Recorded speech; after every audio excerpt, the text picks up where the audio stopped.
Şimdi yapay zeka konusunu irdeliyor olacağız. Fakat yapay zeka ile bu defa hukuk kesişimini birazcık inceleyeceğiz.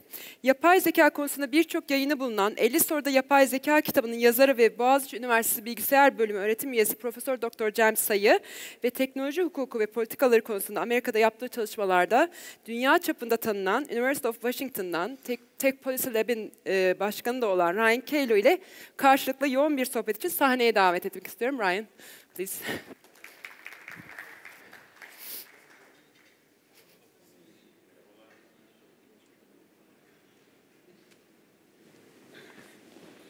So are we on? Yep, we are on. So, welcome, Ryan. Thank you. Thank you very much. And let's talk about AI and robotics and how, what we are supposed to do about them before they do something about us. So, these talks always start with a definition. You know, I have a little chapter in my book about definitions, and I say, like, I defined it like this 20 years ago, and now I changed my mind, and it's like this. It's sort of a fluid thing. It's just like science fiction, really. I mean, when something happens, it's no longer called AI. Or is it like that? I mean, are the things that we call AI now really AI? Or what's your definition of AI? Well, right. So first of all, I just want to say thank you very, very much for inviting me here to speak with you.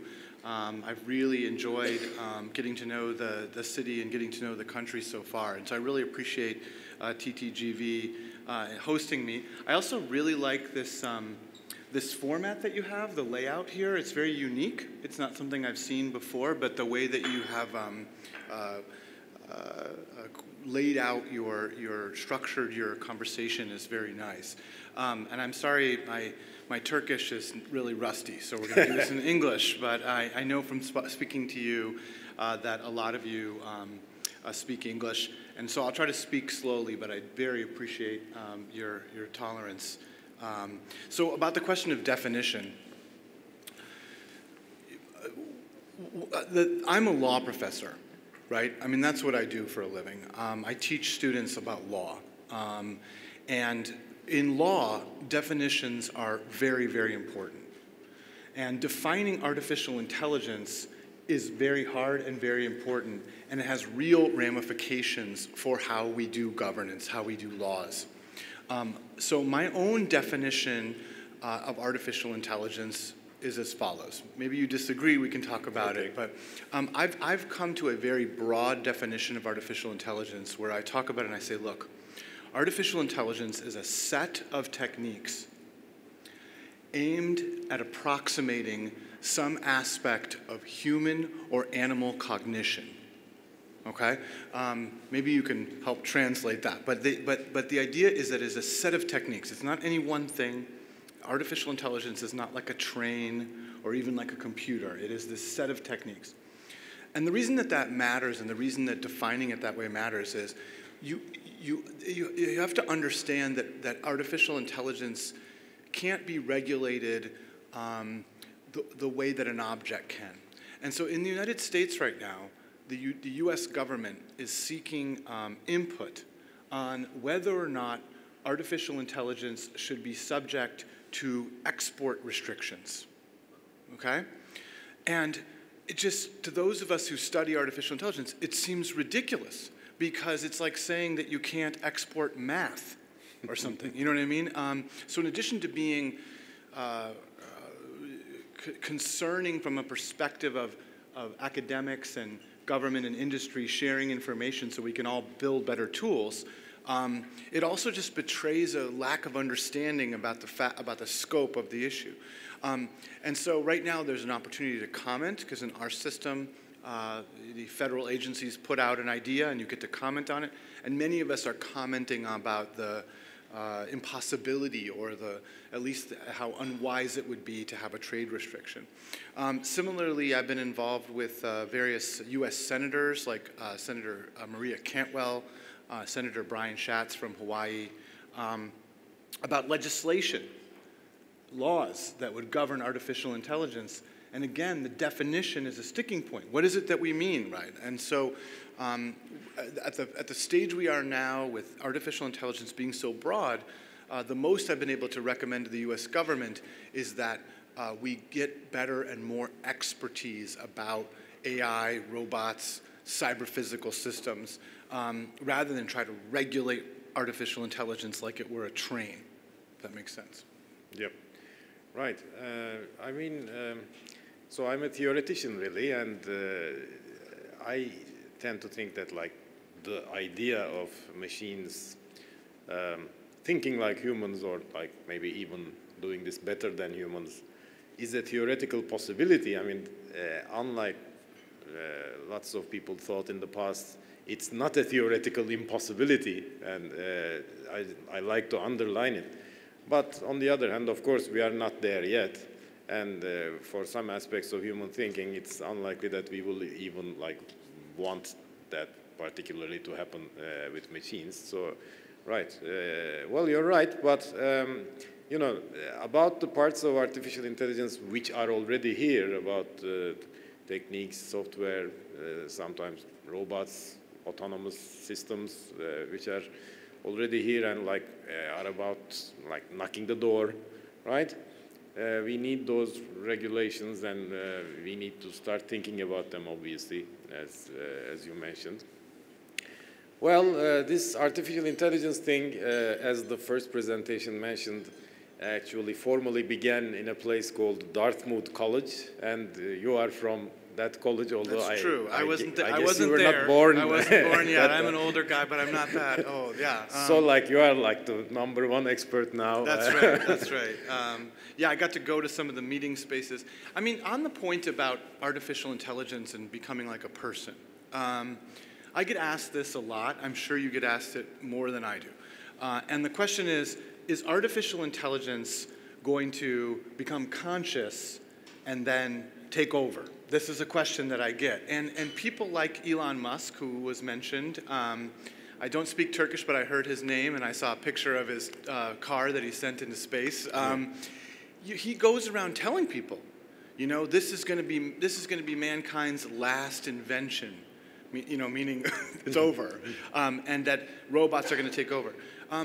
And you know, first of all, just from speaking to actual people who work on these, on artificial intelligence, there doesn't seem to be, it may be theoretically a possibility, but it's a far off possibility. On the other hand, I want to make an observation.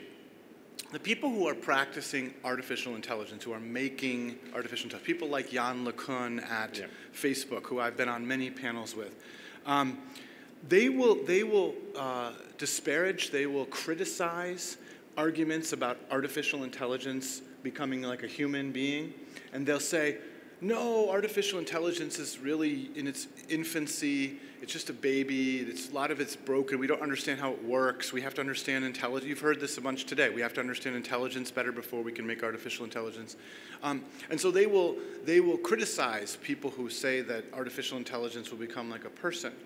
But then, the very next moment, they will say, however, even though artificial intelligence is so young and so broken, we should immediately apply it to all of our most social sensitive institutions like healthcare and the police and prisons. In other words, the very people who say it's not going to take over because it's not that smart, then are also the people that would like to introduce it into environments where perhaps it's a little bit premature to do that. And my colleagues, I'm at the University of Washington, and one of the books that you put up on the display is by my colleague Pedro Domingos, who wrote this book called The Master Algorithm. And he has this great line in The Master Algorithm where he says, the problem is not that artificial intelligence will get too smart and take over. The problem is it's too dumb and already has. In other words, that the issue is that it's already widely disseminated, but it's not as good as people think. Yeah. Do you think that one of the reasons for it already seeming to take over is it being hyped by the wrong kind of people? I mean, By everyone. I mean, yeah. So there's this. So first of all, let me just say that, you know, I really believe in the transformative potential of artificial intelligence. I mean, just what you see in terms of the ability to spot patterns very quickly and very well.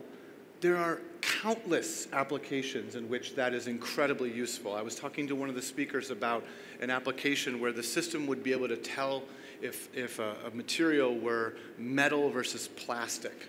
You know, think how powerful that is in order to help with recycling. You know what I mean? Patterns like energy consumption can help with the environment. Patterns like translation can allow us to talk to each other and so on. Very powerful, okay? But there are many contexts in which even very large companies will come forward and say, we have an AI solution for you. We're going to fix some problem that you have with AI. And I can't tell you how often that is not really the case. And how often companies will come forward and say, we can do something with artificial intelligence, which will turn out that they really can't quite do. So we live in this really exciting time where we have this powerful tool, and it's going to get better and better and be applied to more and more spaces, and that is wonderful, and I'm glad that we're talking about it. But it's not magic. It's not magic, and it cannot solve some of the problems that you see. So companies, startups, big companies have an incentive to oversell artificial intelligence, which then can lead to disappointment. But also, governments sometimes have that incentive. And I'm going to use the example of China. I've spent time in China. I've talked to the Chinese engineers and government there. The Chinese government uses artificial intelligence as part of its surveillance. And they have a lot of reason to argue that it's very, very good and that it's impossible to get away with anything wrong, because the Chinese want to control their population, and so they want the population to believe that the Chinese have a tool that can't be avoided, that can't be gamed. And so they have an incentive to talk about it as being more powerful than it is.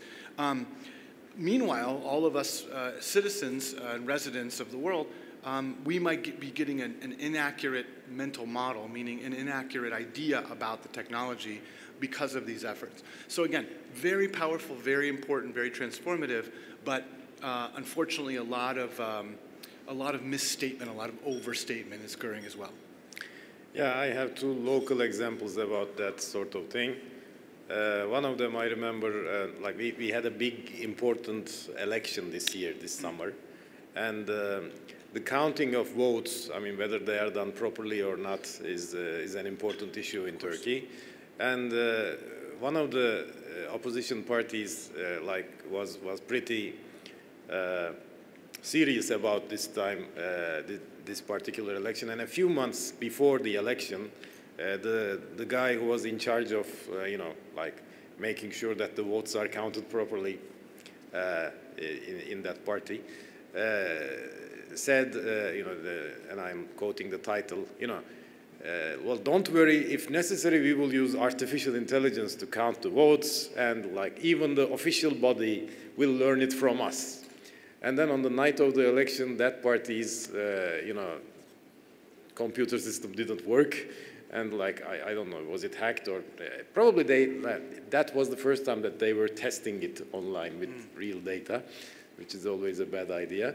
And so, needless to say, they lost the election. And we also actually have nowadays in the news, a company which produces robots. In fact, I'm a fan of their robots because they are so funny. And on the web page of the company, it says our robots are artificially intelligent, right? And they have this robot hiring service. You don't buy robots, you hire them because they are good for appearing in cocktail parties, sure.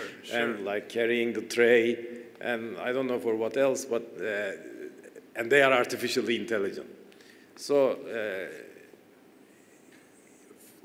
from this baseline, of course, your robots look really intelligent, but still they've got serious shortcomings, as anybody who would know. those things would notice. Yeah, and I think that I think that if you know what the limitations are, then you can deploy these things more wisely. Yeah. And you know, in the United States, we have had any number of mishaps, right? I mean, one example that's very prominent is that the police in the city of Chicago, which has a lot of crime, the police in the city of Chicago tried to use these things called heat maps, where they applied an algorithm to figure out where there would be criminal activity. And they then tried to send the police to the places that they thought would be criminal activity. And it makes sense, right? You're trying to manage limited resources and to police a large population. But a study by RAND, I don't know if you all know RAND, but RAND is a research institute in the United States, did a study. And they found that it did not, in fact, increase the effectiveness of the police, but it did lead to more racially motivated encounters between the police and the black population of Chicago. I think it's to Chicago's credit. They commissioned the study, they took it seriously, and they iterated, right? And so mistakes are going to happen, and one of the ways to think about it here in Turkey, but anywhere, is how can we do a smaller pilot program for really sensitive things and then scale it up after we've learned the relevant lessons. When you do something for the first time at a massive scale, the very night of that's when you run into problems. It becomes a weapon of mass destruction, as Indeed, says. yes. Yeah. Right. So, like, understanding the technology is key, especially if you are something like a government or a parliament or somebody who will pass a regulation about that. In that sense, what do you think about AI-related regulations and laws?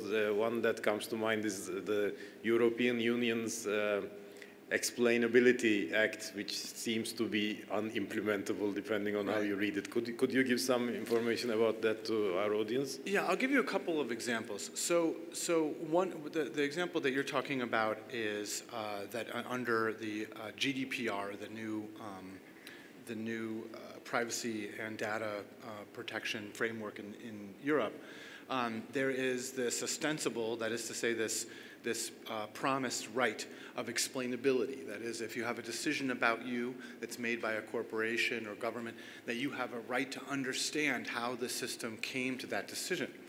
And when the reason is that is what the hidden layer of deep learning suggested, it becomes very, very difficult for you to explain how you came to that conclusion. We're talking about U.S. financial institutions like Citibank, for example. Citibank will do things where it will look for investment opportunities using machine learning, but then it won't act upon them until they can come up with a separate reason for that same investment.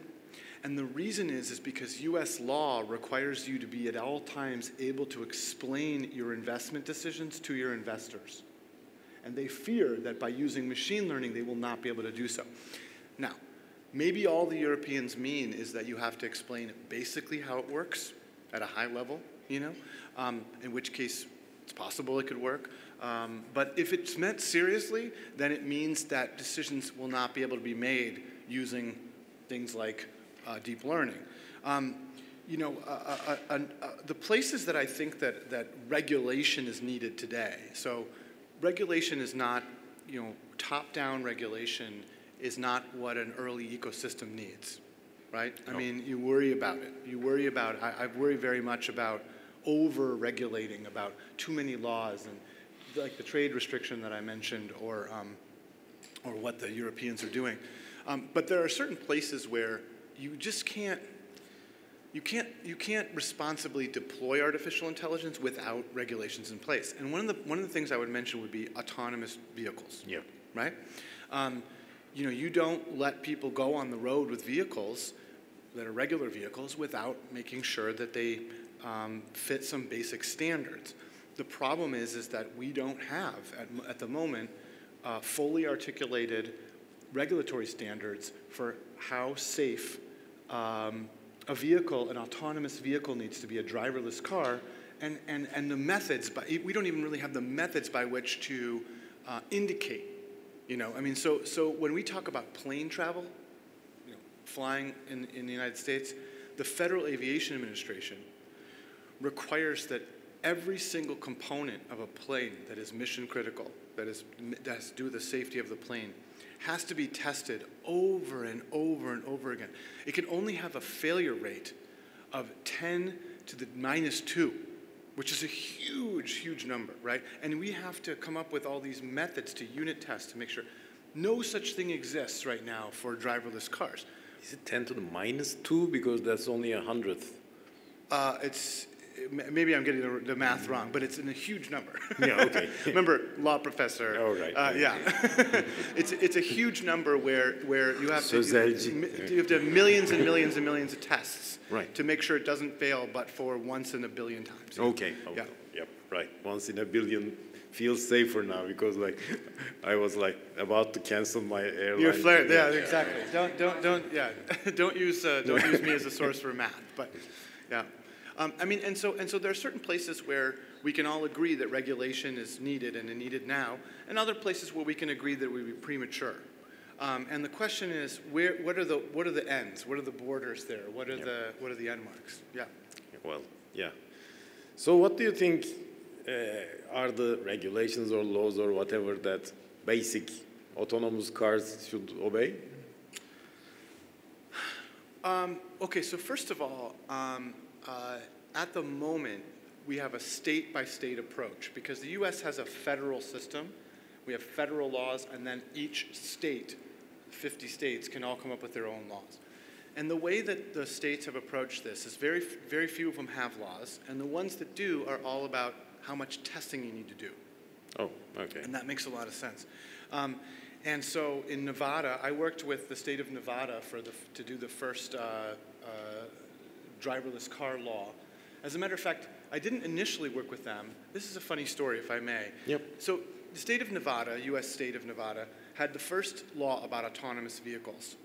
And what had happened was that Google had gone to the state of Nevada and said, we have these driverless cars. They're now called Waymo, but at the time they were Google driverless cars. And we want you to pass a law that permits driverless cars in your state. And so they worked with Google and they made this thing, and they got into trouble. And the reason they got into trouble is because of the definition.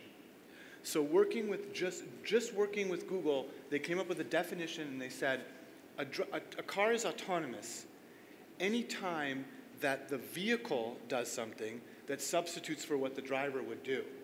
That's the definition. And that was fine for Google, because Google wanted to take 100% of what the driver does and make the car do it, right? So they passed a law where this was the case. They actually passed a law. But then, who should catch wind of it but the other large automakers, who came forward and said, well, gosh, I have a car that can change lanes, that can autocorrect lanes, and and by the way, ever since anti-lock brakes, when you hit the brake on a car, you're basically just suggesting to the vehicle that it slow down, right? I have a car that can go faster than 100 kilometers per hour with no human touching it, right? And you have the cars that can park themselves and cars that can adaptive cruise control. So the BMWs and the Audis came in and they said, do we have to abide by your special rules? Do we have to put up a $10 million bond, for example, and have a special license plate and drive these numbers? And Nevada said, oh, no, of course not. Well, that's what your statute says. So Nevada had to take back its first. So the first ever law in the United States that defined artificial intelligence had to be repealed and then rewritten. That's where I came in and helped them rewrite the law so that it would actually make more sense. And so initially we're in a testing phase. Eventually the federal government will get involved, and the Department of Transportation will pass certain things. I don't know precisely what those regulations should be, but I think that they should require a sufficiency of assurance that in many different kinds of environments. I mean, for example, I know that some people drove here from Ankara, and there was like snow conditions, You know what I mean? And meanwhile, Google is testing its cars in California and Arizona that don't have much snow. And so just being assured that there's an adequate level of security, much as you would with a plane. Well, should we also touch this, who should the car run over, the pregnant woman on the left or the old guy on the right? The trolley problem? Yeah, so there's a very common problem that's been talked about, which is called the trolley problem. Maybe you're familiar with it. The idea being that a car will have to make these decisions about whom to kill, faced with two possible options. I don't like the trolley problem. I don't think you do either. I can just tell from the way you ask. It's just like asking something that is impossible for humans from the car. That's right, that's right. And so what's really funny about it, it's like you have to imagine a car, right, that is simultaneously so bad at driving, right, that it gets into these situations that not even you or anybody you know have ever gotten into, where you have to make a decision of life and death of who to kill, like, does humans. But then also, at the same time, so amazingly powerful that in the moment it can make fine-grained decisions about, well, this person's older and this person's more promising and this person, you know what I mean, and has an iPhone 10 and this person has an iPhone 9. So maybe, it doesn't make any sense. It makes much more sense to say, how is autonomous transportation going to affect cities? Yeah. Will it contribute to urban sprawl? Will it be how will it affect the environment? How safe do these cars have to be? These are the kinds of questions I think we should be grappling with because they're real questions that we're actually confronted with. Yep. And even if you had a perfect idea about what to do and what the morally acceptable thing in the United States is, as the recent MIT paper about 2 months ago, the moral machine experiment in Nature shows, like that same moral set of principles doesn't work in China, right? Right, and that's it's a funny thing because it parallels a problem with artificial intelligence today, which is that if you train, I'm sure you know this better than I, but with machine learning, you have a training phase where you show many, many, many examples of something to the system and you train a model. And then you have an inference phase where you show it a new thing or something that you've held away from it and you try to figure out whether it can tell if this is a wolf or a dog or whatever it is. And so it turns out that if you train a model on a particular data set in a particular culture, it may work well. It may work well in that culture, and then you try to apply the very same model to another culture, and all of a sudden it doesn't anymore. It just breaks down. Even over time, models will break down. So for example, Google was famously very accurate at figuring out where the flu, like the cold, where the flu would break out in the United States, using Google flu trends. It was so accurate that our Center for Disease Control used Google flu trends one year in order to disseminate vaccines and other resources. And then it just stopped working. It just stopped working. And they don't completely understand why that was, but it stopped being as accurate. Something shifted, something that it was using as a heuristic shifted. So you have to be very careful, about is an AI trained here going to work over here? Is an AI going to continue to work over time? And that's part of the reason that you have to be so vigilant. So, I always have this question in mind, so although it's a little bit science fictional, I should ask it. Can you think of any scenario where, like, one day society would like to grant certain kinds of rights or protection to robots or systems like that? That's a good question. So, okay, so as I said before, I don't think there's an easy path to get from where we are now in artificial intelligence to get to something that was like personhood. You know what I mean? But let's imagine for a moment that you could. Let's imagine that you could create an artificial intelligence that was just like a person. There are so many assumptions in law that assume that a person is biological. We would have to really rewrite a lot of rules. So let me give you a simple example. In the United States, you have to be I believe, 40 years old in order to run for the presidency of the United States. Oh. You know what I mean? That's a rule that we have. Physically, 40 years old, you have to be. So imagine that you had an artificial intelligence that learned all of our society and our rules and was just like a person, and no one could convince you otherwise. It just passed the Turing test with flying colors, seemed culturally responsive, and it was really popular and very smart. And it said, you know, I'd like to run to be president of the United States, or I would like to be a congressperson. Would you make it wait for 35 years because it was created by IBM 5 years ago? Yeah. You know what I mean? I mean, there's so many things that are biological in their nature.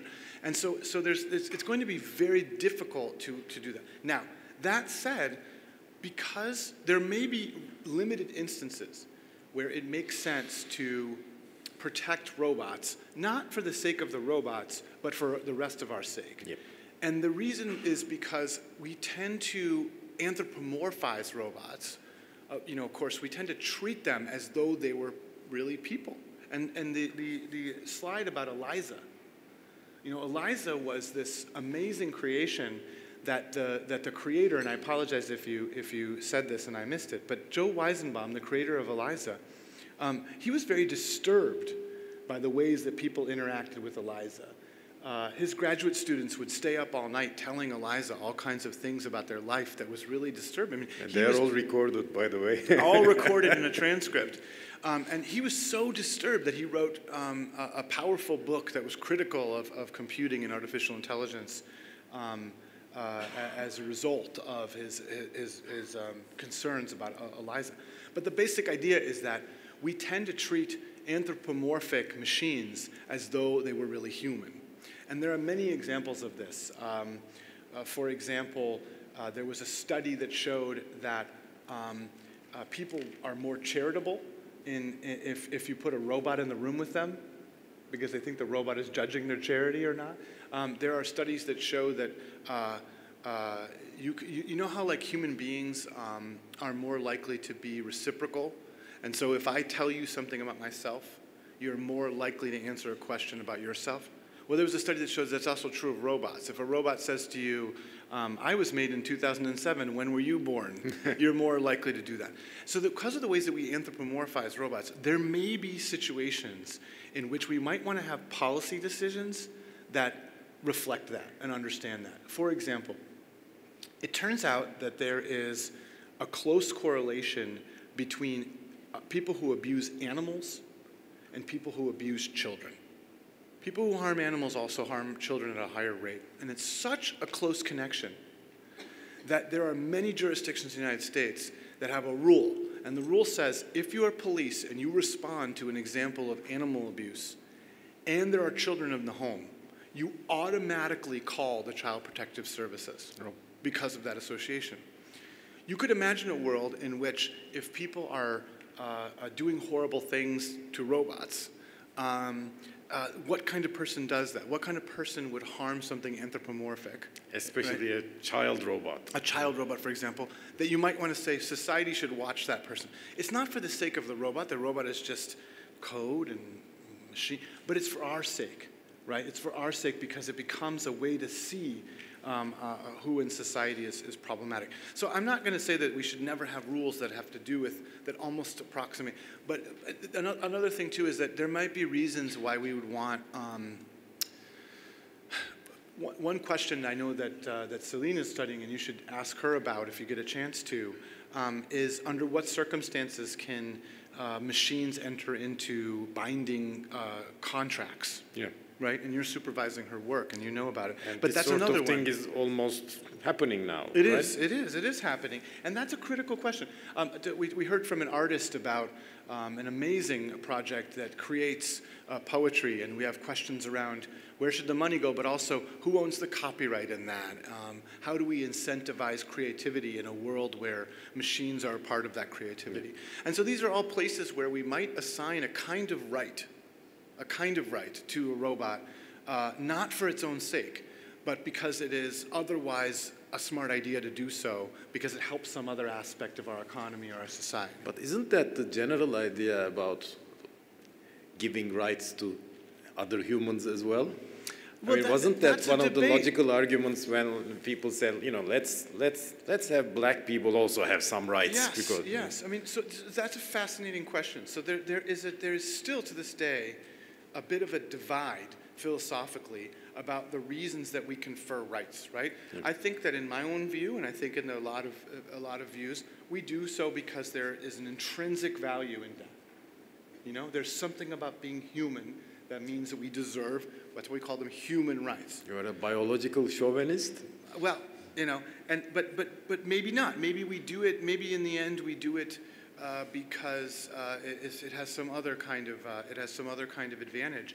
I mean, you know, in the United States history, we have a dark history of slavery. You know, slavery in the United States is a constant. It's something about our history that we're still grappling with to this day. And we have a short history, unlike you. And initially, there was a chapter where we conferred a kind of quasi-right upon people of color for political expediency. This was the 3/5 compromise. We would count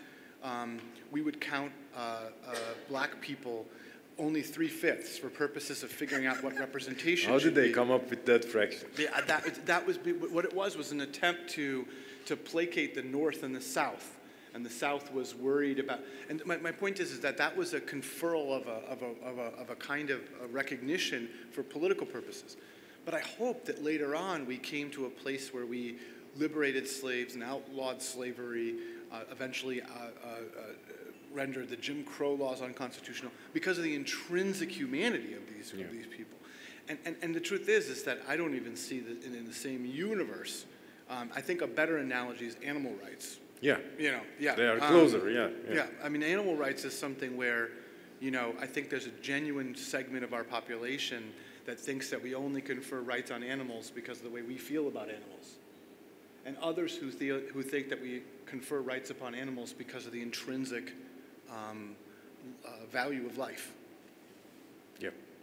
Well, really, I mean, the argument that I was talking about was really in historical times made for like conferring rights to women and then to people of other colors, and then it seems to be a trend, and probably it will go on to animals and maybe one day robots. I don't know. I don't know. I don't know. I mean, I still hew to the line. Maybe I'm old-fashioned, but I still hew to the line that there's an enormous difference between recognizing that people, whoever they are, right, are equal, to analogy to animals, and then from animals to machines. I think that we have to be very, very, very careful about recognizing rights for machines. I think that when we go down that road, we have to do so with our eyes wide open. It's a concern. I see. Yeah. You are a conservative in that regard. I am a conservative in that regard.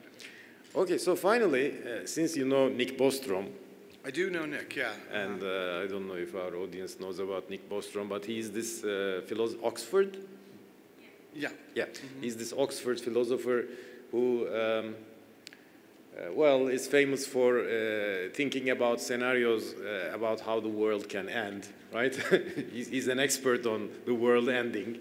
And one of his favorite topics is artificial intelligence, even with good intentions, sort of wiping out the human race in order to, for instance, maximize paperclip production or some silly thing like that. Right. Which I think, once again, requires thinking about it being both so smart to kill everybody and also so stupid to not understand what the real point of the command given to it was. Right, that's incredible, right? You have to imagine. So what do you say and what does he say about those things? Well, you stole my thunder. I mean, so basically, that's right. You have to imagine an artificial intelligence that's so stupid it just blindly follows making paperclips, but so smart that it outmaneuvers all of society in order to destroy us.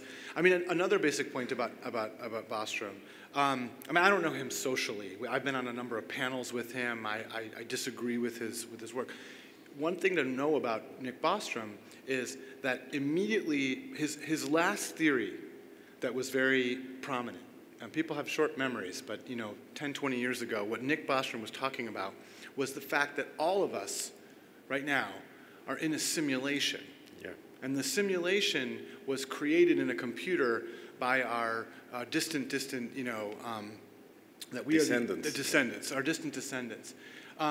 And so he thought, and wrote this famous paper and got a lot of press about how we're all living in a simulation, our distant descendants. Now, I just want to point out that if artificial intelligence killed everybody, well, then one of these two theories is wrong. we're either either then we it will start a simulation. That's right. About it. Yeah. Maybe that's right. Either we survived and created a simulation, or we didn't survive and we're not in a simulation. So I mean, it's just these things are they're fun speculative exercises. But at the end of the day, what does that really tell us? What do we really learn? Well, the interesting thing about him in particular is that it shows how, essentially rich you can become and have great rich friends by systematically thinking about these things. If you are a philosophy professor in Oxford, right? I mean, I think that cynically, there are a lot of people who worry about these things. Yeah. We haven't talked much about jobs.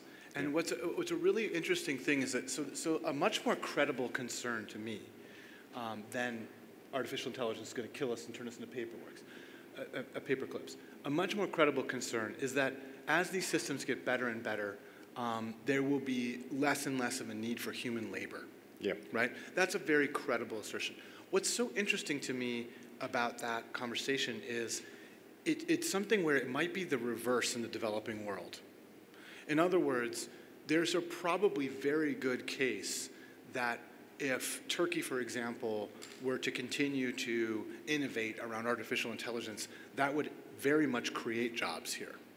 You know what I mean? I think so. Yeah. Yeah, and it's only in the sort of it's only in some places where people get nervous about where our innovation is going to put people out of business. It's almost a luxury of being being able to think that way.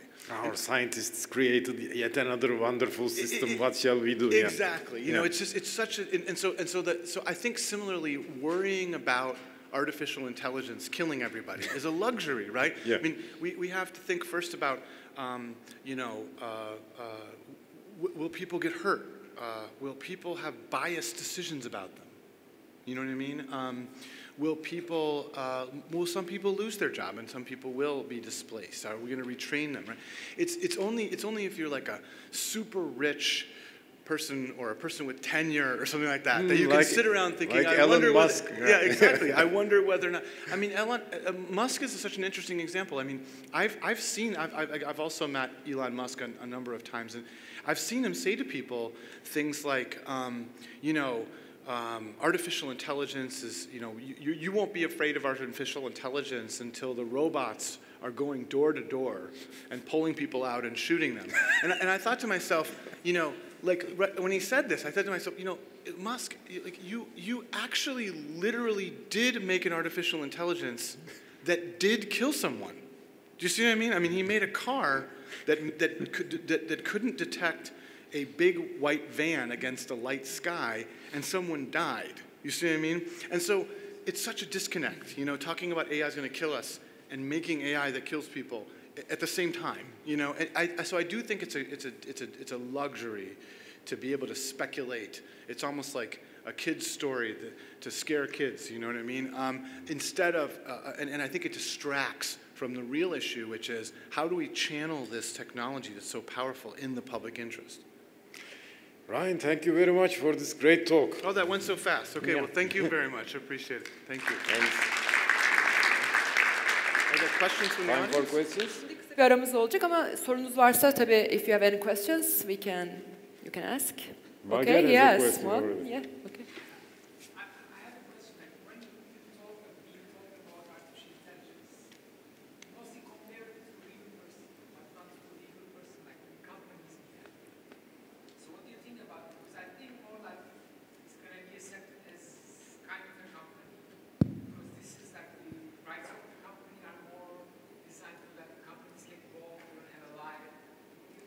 Yeah, that's a great question. And just if you didn't hear it, the question, which is an excellent one, was why am I making analogies to people? Isn't an artificial intelligence, if it's going to have rights, be more like a corporation? I would also add to that that in the legal system in the United States, we also sometimes confer rights upon objects. So for example, ships, naval ships. We have a notion of in rem, which is an idea. And so, so yes, I mean, I think for limited purposes, you could imagine a set of rights that were conferred upon artificial intelligence for functional reasons, for practical reasons. I would say that corporate rights in the United States, many of them recognize that corporations are made up of people. And so, for example, speech rights of corporations are not for the sake of the corporation, they're for the sake of the people that work at the corporation and so on. And so some rights are parasitic upon humans. But you could easily say that those same rights are parasitic upon the creators of the artificial intelligence. In other words, your art in the United States would get First Amendment protection, free speech protection, and you might step away and say, well, you know, this is its own entity, and he or she is making it. But even so, we would still confer rights on it, but they would probably be tied to you as the artist. But another version says, actually, the reason that you protect this free speech of of robots is because we as listeners, the audience, has rights. And so even in a world where no one knew where the artificial intelligence came from, one example I like to use there is imagine that there's a beach, and the tide comes in, and when the tide recedes, there seems to be some kind of symbol there, or some kind of word there. Could the government, if it disagreed with that symbol, if it disagreed with that word, could it cover up the word because it didn't like it, even though no human made it? And the answer is maybe not. Maybe not because we as an audience imbue it with meaning. So it's complicated, but I appreciate what you're saying. And I think definitely in an economic world, in an economic sense, you could attach corporate-like rights to an artificial intelligence for functional reasons. I don't know if you want to add to that. Yeah, you know the concept of self-owning cars? Somebody has promoted the idea of like autonomous cars, which essentially run their own company and compete with each other for, you know, the taxi cab fares and like make a little profit so that they themselves can pay for updates and repairs and so on. So like, it's not unthinkable. It's maybe we will have that kind of thing. I mean, I think that, so imagine that you have a system where you have self-owning cars, and they wind up being wildly profitable, you know? I think some human being is going to say, I'd like a little bit of that money, and then change the model. Yeah. You know what I mean? Yeah. I mean, that's just the nature of humans, yeah. Yep. Thank you very much, everybody. One question. Okay. One more. One or two, yeah. Yep. I was just wondering about your thoughts about Alexa being the witness of this double murder in Farmington. Have you heard of that? Could you say that one more time? There was a double murder in Farmington. A New Hampshire judge recently asked for the evidence and witness of Alexa from Amazon, and I think Amazon approved it. So it'll be a new chapter for next year. So what are your thoughts about this? Yeah, so the question is about the use of Alexa, which of course is an agent in the home, about whether or not, because Alexa has to record what you're saying, Whether that could be introduced as evidence. And there's been a couple of cases, but most notably this one, where there's been an Alexa in the home during a commission of a crime. So a couple things about that. First of all, Alexa is, the way that the architecture works, the way it's designed, it doesn't constantly record everything, okay? So if there were a murder, as long as they didn't use the words Alexa during the murder, you know what I mean? It wouldn't record it. It only waits for its wake word, the word that wakes it up, which is Alexa, the Amazon Echo, and it only does that locally. When you say Alexa, it opens up a channel to Amazon at that moment and begins to record for a period of time. So maybe they'll find something, maybe they won't. What's much more dangerous to me is the fact that Amazon, and I've confirmed this with Amazon's engineers, they can actually turn on Alexa remotely. So the police could go to them and say, not, I know there was a crime committed there, but I think there will be a crime committed there, or I believe that a crime is being committed there right now. Could you turn Alexa on so we can listen in? And if they have a warrant from a judge, they could do that. So that's what's problematic, is all these voice-assisted technologies become essentially little microphones, and if they can be turned on remotely. So what I wish that Amazon would do is I wish they would make that impossible. I wish they would make it impossible to turn on, as an engineering matter, to turn on the Alexa without the wake word. But that's not how it's currently configured. So I worry much more about the latter. I don't think they're going to find much in this case. Good question. And then you had a question, I thought. Yeah. So maybe the AI will not kill the people, but most probably they will kill the jobs of the people. Yeah. This year, at MTech Digital Conference from MIT, the dean of UC Berkeley told that in about 10 years, the 20% of the jobs in US and Germany will be done by robots. So I believe personally that your job is under threat, law. MDs, they are also under threat. And what will you have as a person right to fight against an AI legal counsel, which has also some capabilities and costs less? So that's a great question.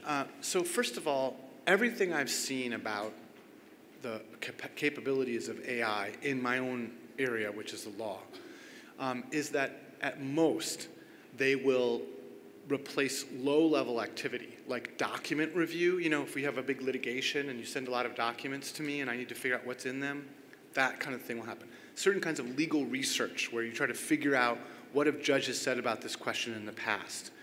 What that hopefully will do will mean that the kinds of tasks that AI can't do, which are really what we're good at and what we're, as lawyers, what we're excited about, that we'll have more time for that. You see what I mean? In other words, that you won't necessarily have many fewer lawyers, but rather the lawyers will be able to devote time. And one of the things that we think about at the University of Washington is, if there's going to be so much displacement of jobs, how should we train our students? Should we make every single student be a robot engineer so that they can build new robots and they can take other people's jobs? And the conclusion that at least I've come to is that no, it's actually very, very important to teach students exactly the skills that robots are not going to be able to do. You see what I mean? Because the idea that a robot could come in and wholesale replace what a lawyer does, there's no evidence that I can see of that. The idea that it could automatically generate a contract or a will, or you know what I mean? That's very plausible. The second thing is historical. We have had wave after wave after wave of automation, right? Starting with the first industrial revolution. And unemployment has gone down and down and down and down. Now, there may be issues about wage equity, and there might be a lot of aggregation of capital at the top. But so far, automation has not led to fewer jobs. It's led to more jobs, albeit of different kinds. One of the things I really worry about, so when I worked with the Obama White House producing the report about artificial intelligence, we talked a lot about the need for a social safety net and for retraining. So in other words, making sure that people who will lose their jobs, like truck drivers, people who drive trucks, they're definitely going to lose their jobs. How can we get them to be able to do something else that this new economy hopefully will yield? I know we're far past time, so I want to make sure to be... Okay. Great question. Okay. Teşekkür ederiz. Thank you. Thank you very much.